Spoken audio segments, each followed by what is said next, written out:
इतनी बड़ी गिरावट आ कहां से गई? क्योंकि ग्लोबली कुछ नहीं बदला है, कुछ ऐसी खबर नहीं आई। वीकेंड और जो फ्राइडे से क्यूज थे वो भी ठीक थे, सुबह हमारी शुरुआत भी ठीक हुई, तो फिर इतनी तेज गिरावट आई कहां से सर?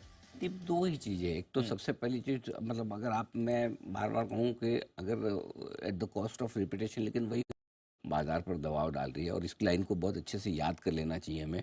बिकवाली का दबाव, खरीदारी का अभाव। हम्म। बिकवाली का दबाव एफआईज की तरफ से था, है और लगता है कि आगे और चलेगा। खरीदारी का अभाव पहले नहीं होता था, अब है। आप देखिए इस बार के फॉल और पिछले जितने फॉल हुए उसमें एक ही फर्क है। इस बार के फॉल में लंबे समय बाद पहली बार ऐसा हुआ दीप कि जब किसी को लेना नहीं है। नहीं तो हमेशा लोग लेने को तैयार बैठते थे, और उसका रीज़न ये है कि पहले बार जब जब गिरावट आई है तब तक है ना, उस समय ट्रेडर्स पैसे इन द मनी होते थे जी। और बेचकर तुरंत पैसा कैश किया और वापस नीचे खड़े हो जाते थे। Correct sir. पहली बार ऐसा हुआ था कि ब्रॉडर मार्केट में करेक्शन पहले आया। आपके शेयर जो आपके पास पड़े हैं वो पहले ही 20%, 30%, 25% नीचे हो गए, बिल्कुल। आप नुकसान में हैं। और उसके बाद ब्रॉडर मार्केट में जो गिरावट थी वो दिग्गजों में आनी शुरू हुई। तो अब उस तो पहले से फंसे हुए इन्वेस्टर्स हैं या ट्रेडर्स हैं, वो नया क्या खरीदेंगे? सो ये लंबे समय बाद, मेरे ख्याल से साल भर 1.5 साल के बाद अब ये ऐसा हुआ है कि जब आपको ये लग रहा है, मेरे ख्याल से जो फरवरी मार्च 2023 में जब एक बार जो करेक्शन था, उसके बाद अब 1.5 साल बाद ये करेक्शन आ रहा है, जहाँ पर पहली बार 1.5 साल बाद अब इन्वेस्टर्स, ट्रेडर्स नया खरीदना नहीं चाहते। सो बिकवाली का प्रेशर तो हमने कई बार झेला है। एफआईज का जब जब झेलते हम भी बहुत चौड़े होकर बोलते कहाँ जाएंगे, यहीं आएंगे, राइट। लेकिन इस बार पहली बार ये कि यहाँ आने के लिए हम तैयार नहीं है, हम लेने को तैयार नहीं है। तो आई थिंक वो एक सबसे बड़ा फैक्टर है दीप, कि अगर एक तरफ लोकल फंड्स हैं वो खरीदने की कोशिश कर रहे हैं, दूसरी तरफ एफआईज बेचे हैं, लेकिन रिटेल ट्रेडर्स और इन्वेस्टर्स का, जिसमें एचएनआई इन्वेस्टर्स आ गए, फैमिली ऑफिस आ गए, रिटेल ट्रेड्स आ गए, कोई छोटे मोटे इनफॉर्मल पीएमएस आ गए, ये सब लोग हाथ बांध कर बैठे हैं। और ये सपोर्ट बाजार के लिए जो मिसिंग है ना, इसलिए प्रेशर ज़्यादा आता दिख रहा है। सो पहली चीज़ तो है कि लेना किसी को इस वक्त है नहीं, फंड्स को छोड़ दे। दूसरा है कि जिनका थोड़ा बहुत प्रॉफिट है उनको भी लगता है मैं भी बेच दूँ, क्या उसके बाद लूँ। सो आई थिंक ये सारी चीज़ें हैं जो बाजार पर प्रेशर डाल रही है। सबसे पहली चीज़ तो ये कि एफआईज की तेज बिकवाली से बाजार परेशान है। दूसरा, रही कई कसर आज आपके मिड कैप स्मॉल कैप शेयरों ने पूरी कर दी है। अब तक मिड कैप स्मॉल कैप शेयरों को बाजार थोड़ा सा रिलेटिवली सेफ मानकर इसलिए चल रहा है कि चलो ये पहले गिर गए, दूसरी बार में ये नहीं गिरेंगे। अब लार्ज कैप अपना गिरना बाकी था वो पूरा कर रहे हैं। और तीसरा ये भी कि एफआईज बेचते हैं, तो एफआईज क्या बेचते हैं, उनके पास है क्या जो बेचेंगे? रिलायंस बेचेंगे, एचडीएफसी बैंक बेचेंगे, एलएनटी बेचेंगे, टीसीएस बेचेंगे, बेच दो। इनके पास तो मिड कैप स्मॉल कैप है नहीं कि वो बेचे। लेकिन आज जिस तरह से मिड कैप स्मॉल कैप शेयरों ने लीड किया थी कमजोरी को, वो बाजार की कमर तोड़ दी। या अगर mid cap small cap share 3-3% टूट रहे हैं तो ये ठीक नहीं है। इजराइल ईरान का तनाव घटने का संकेत नहीं आ रहा है, नो डाउट बढ़ा नहीं है, लेकिन घटने का भी संकेत नहीं है। Correct sir. विधानसभा चुनाव के जो 2 एग्जिट पोल हैं उसमें मजा नहीं आ रहा मार्केट को, ठीक है। डाउ फ्यूचर्स ऊपर से 125-150 पॉइंट कमजोर हैं, ठीक है। लेकिन आज गिरने की क्रेडिट आप किसी और को मत दीजिए। इवन मैं आज तो एफआईज को भी ब्लेम नहीं करता, क्योंकि वो तो हमेशा से ही बेच रहे हैं। ऐसा तो नहीं कि आज ही दबा के भेजा, आज भी नंबर बढ़ाएगा, लेकिन आज की क्रेडिट तो सिर्फ मिड कैप स्मॉल कैप शेयरों को जाती है। इनकी वजह से जो मूड खराब हुआ है, आप देखिए लास्ट में गिरे हैं लार्ज कैप, पहले नहीं गिर रहे थे, करेक्ट। इसका मतलब ये कि अब छोटे मझोले शेयरों में जो फंड्स हैं वो बहुत एग्रेसिवली खरीदने के मूड में नहीं है।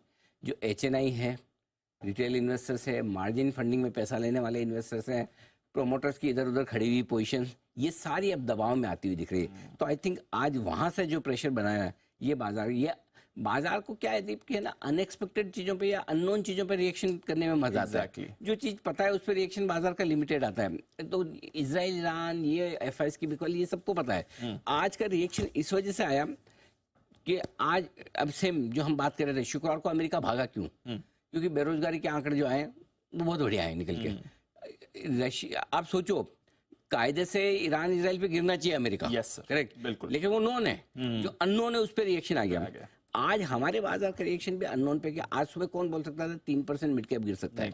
करेक्ट, नो डाउट, किसी को नहीं पता, हमको भी नहीं पता था। और जरूरी नहीं कि हर रोज हर चीज पता हुई, नहीं होती। कई बार मार्केट आपको अनएक्सपेक्टेड रिएक्शन देता है। सो आज किसी ने ये नहीं सोचा था ग्लोबल मूड माहौल में कि ये शेयर इतनी जोर से गिर सकते हैं, इतना ज्यादा गिर सकते हैं।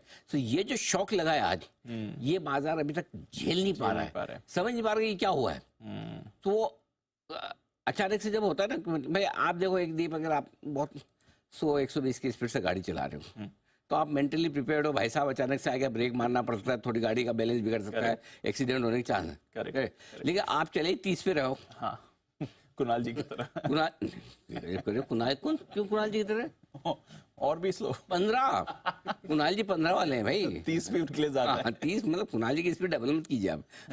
तो अगर लेकिन 30 में अगर आपका एक भारी भरकम कोई एक्सीडेंट हो जाए तो शौक लगे यार ये क्या है। करेक्ट।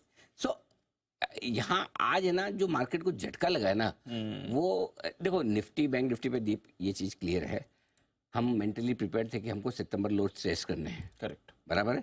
24,750 इंटर था, 24,850 क्लोजिंग था, तो उसके आसपास 50 पॉइंट 100 पॉइंट ऊपर नीचे हो सकता है, वो एक अलग बात। वो टेस्ट करना पक्का था, उसमें किसी को कोई डाउट नहीं था। बैंक निफ्टी का 50 375 50 575 उसके आसपास आना पक्का था। ये तो मेंटली प्रिपेयर 3 दिन से है ना, अगर ये आ गया तो कोई ऐसा बहुत अनएक्सपेक्टेड नहीं हो गया। अनएक्सपेक्टेड कब होगा? जब इसके नीचे जाके और जाना शुरू हुआ। अब ये नई प्रॉब्लम शुरू हुई।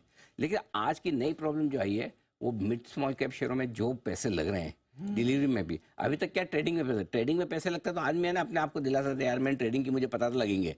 लेकिन जब डिलीवरी में आदमी स्टॉक खरीद के रखे, लंबे समय तक रखे, या तो उसको भारी लॉस होने लगे या फिर अच्छे प्रॉफिट से लॉस में आने लगे, तब उसको शॉक लगता है। और वो शॉक आज जो ये लग रहा है वो बाजार पे भारी पड़ता दिख रहा है। इसलिए मूड माहौल समझ गया सर। दिक्कत वहाँ है। आज दिक्कत ब्रॉडर मार्केट की। तो करें क्या? देखो पहली चीज़ है कि आज जो रिकवरी जो होनी चाहिए इसमें मैं भी कहूँगा, मैं भी थोड़ा मुझे भी लगा कि आज एक अच्छी रिकवरी मिलनी चाहिए। 5 दिन तक एक तरफा गिरने के बाद अगर 1200-1300 पॉइंट आपका निफ्टी गिर जाए दीप, 2800-2700 पॉइंट आपका बैंक निफ्टी घट जाए और उसके बावजूद भी आपकी रिकवरी 150 पॉइंट की हो, तो शर्म की बात तो है। आज की रिकवरी बहुत ही छोटी थी और बहुत ही ढीली थी। छोटी इसलिए थी कि 125 पहला लेवल ही पार नहीं हुआ भाई हमसे, ये कमजोरी है ना। कमजोरी है। पहला लेवल ऊपर का पार नहीं हुआ निफ्टी बैंक निफ्टी से, तो इसका मतलब क्या है? मार्केट तो ढीला है और रिकवरी भी कितनी है? मच्छर जितनी। करेक्ट। 150 पॉइंट की रिकवरी कोई रिकवरी है? हार्डली। बैंक निफ्टी में भी आप देखो 50 700 675 का पहला लेवल था, उसके थोड़ा सा वहां तक पहुंचे। सो बात यह कि आपने ढंग से पहला लेवल भी पार नहीं किया, टिके भी नहीं। अब जिन लेवल पे आ गए वो सबसे इंपॉर्टेंट लेवल इस फॉल के हैं, जहां से आपने पूरी तेजी की शुरुआत की। तेजी की शुरुआत ही यहीं से की जो लाइफ हाई बनाया निफ्टी बैंक निफ्टी ने, यहां से बाजार घुमा था और वो था 50 750 50 850 इन पर आ गए हैं। बैंक निफ्टी 50 300 सॉरी निफ्टी 24 750 24 850 और बैंक निफ्टी 50 375 50 575 ये लेवल पे है। तो अब रुकना है। ओहो जोश आया, रिकवरी आई है। बात सुन रहे हैं, बात सुनते सुनते रिकवरी है। तो ये जो लेवल था यहाँ तक करेक्शन पूरा करना था, इसके नीचे जाने पर फ्रेश कमजोरी होगी। तो सितंबर महीने के लोज अगर टूटते हैं तो ये आपके लिए ज़्यादा दिक्कत है। मिड कैप स्मॉल कैप शेयरों की कमजोरी से ज़्यादा पैनिक है। लंबे समय बाद छोटे शेयरों में पैनिक दिखाई नहीं, तो अब तक पैनिक इतना नहीं था। आज क्लोजिंग के लिहाज से 24,750 और बैंक निफ्टी पे 50,375 बहुत इंपॉर्टेंट है। अगर इसके नीचे हम बंद होते हैं तो कमजोरी और बढ़ सकती है। जो सितंबर का लो था। सितंबर का लो क्लोजिंग बेसिस पे 24,400 और बैंक निफ्टी पे 50,000 अब अगला बड़ा सपोर्ट है जहाँ पे आप रुकेंगे। मैंने कहा दे ही दूँ, अगर क्या पता रिकवरी ढंग ढंग की ना हो तो रही है, कोशिश तो हो रही है शॉर्ट कवरिंग की, अब कितना टिकता है। अभी भी मेरा ये मानना है ट्रेडर्स इंट्राडे में और ओवरनाइट पोजीशन हल्की रखिए, और जो 20-25% पैसा अगर निवेशक लगा चुके हैं, जिस इस रेंज में हमने पैसा लगाने की राय दी थी, 1-2 दिन से हम बोल भी देते हैं इस रेंज में आए तो 20 से 25% पैसा डाल दीजिए। अगर आपने डाल दिया है तो शांति से बैठिए, नया कुछ मत कीजिए। नहीं डाला है तो 20 से 25% पैसा इन्वेस्टर के तौर पर आप 1 से 3 साल का व्यू होते यहाँ डाल सकते हैं। Got it.